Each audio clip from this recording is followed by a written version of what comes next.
अफसोस की बात है कि आज हमें इस मुद्दे पे बात करनी पड़ी, क्योंकि आज से नहीं बल्कि ये चंद सालों से ये जुल्म तशद्दुद हो रहा हमारे लोगों पे। और ख़ुसूसी तौर पर जो हमारी ट्राइबल लोग हैं उनके साथ जो ये एक वाक़या नहीं बल्कि 3-4 वाक़ये इससे पहले भी हो चुके हैं, उसकी आज तक कोई भी कार्रवाई नहीं हुई है। मैं ये कहूँगा कि अगर इस किस्म की बर्बरियत, इस किस्म का जुल्म होता रहेगा तो इसके ख़िलाफ़ एक बहुत बड़ा जहाद की ज़रूरत है। और हमें निकलना पड़ेगा कि ये देशभगत लोग जिन्होंने सारी ज़िंदगी अपने देश के लिए कुर्बानियाँ दी हैं, अपने देश के लिए जद्दोजहद की है, अपनी फ़ौजों के साथ अपनी सरहदों की हिफाजत की है, उन लोगों के साथ अगर ये जुल्म हो रहा है, ये कभी कतई ये बर्दाश्त नहीं होगा। हमारी सरकार भी सोई हुई है, जिसको हमने वोट दे के, बड़ी तादाद में वोट दे के बनाया, उसको भी आज उसके कानों पे भी रूंग जो है ये जूं नहीं रींग रही है। मैं उनसे भी कहूँगा कि वो भी अगर ऐसे ही सरकार चलाएंगे तो उनको आज ही रिज़ाइन कर देना चाहिए इस सरकार से, कि अगर हमारे लोगों पे आज भी ये जुल्म सितम होता रहे तो वो तमाशाई बन के बैठे रहें, वो अपनी कुर्सियों को बचाते रहें, वो अपने प्रोटोकॉल को बचाते रहें, वो अपनी गाड़ियों को बचाते रहें। और वो अगर ये जुल्म सहते रहे तो उनको हमें उनकी ज़रूरत नहीं है।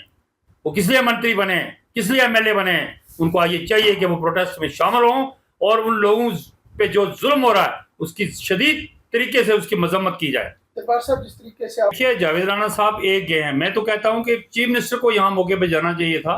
चीफ मिनिस्टर साहब जाते, हमारे एमपीज हैं उनको जाना चाहिए, हमारे जितने भी कैबिनेट हैं उनको जाना चाहिए। जावेद राना साहब तो जम्मू में तो चले गए, हम उनके मशहूर हैं कि वो कम से कम वो वहाँ मातम पे तो पहुंचे, लेकिन ये बात नहीं है। उनको सरकार पूरी को वहां आना चाहिए, क्योंकि जुल्म है एक ऐसे आदमी को, जैसे हम किसी कुत्ते को या गिद्ध को दड़ा के मार देते हैं, इस तरह हमारे इंसानों को मारा जा रहा है। हम इतने मरे हुए ये कौम नहीं है। ये अगर जाग गई तो फिर आपके लिए ये मुसीबत बन जाएगी, चाहे वो सरकार हो, चाहे वो यहाँ की पुलिस हो। आज मैं देख रहा था सुबह कि कुछ हमारे लोग पुलिस वाले जो इंटरव्यू दे रहे थे, अरे चोरों की चोर क्या इंक्वायरी करेंगे?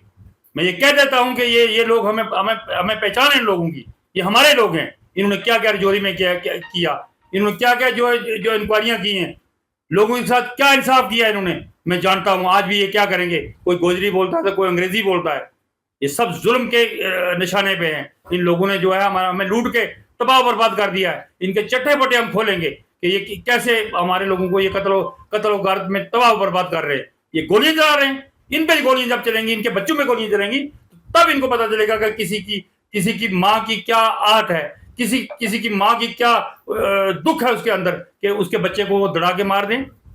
ये कभी बर्दाश्त नहीं होगा। मैं तमाम बाशऊर लोगों से, जम्मू कश्मीर के जितने भी लोग हैं, उनसे कहूंगा कि वो आगे आए और ऐसे जुल्म तशद्दुद की जो है वो पुरजोर मजम्मत करें, और ताकि आइंदा के लिए ये चीज रुके।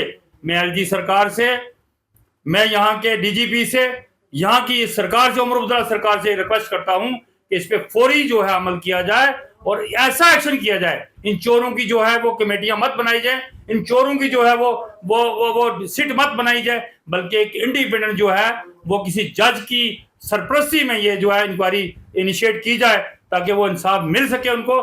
वरना ये एक दूसरे को देख के क्या किसी की ये निकालेंगे, ये कभी नहीं निकाल सकते।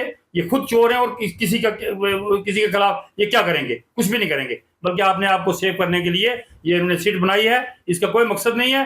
एक सीट जो है वो जो एक कमीशन बनना चाहिए, वो किसी जज की, रिटायर्ड जज की सरपरस्ती में बनना चाहिए, ताकि उस पर इंसाफ मिले और उस माँ को जो है उसके दर्द को कुछ ना कुछ मलहम लगाई जा सके, जिसके साथ ये जुल्म हुआ है। अगर इनकी माएँ भी देखें कि इनके साथ ऐसा हुआ, इनको गोलियां लगी, तो फिर पता चलेगा कि किस तरीके से इंसाफ होता है। इंसाफ वही है कि इनको फांसी होनी चाहिए जो जिन्होंने ये काम किया है। हम उसकी मजम्मत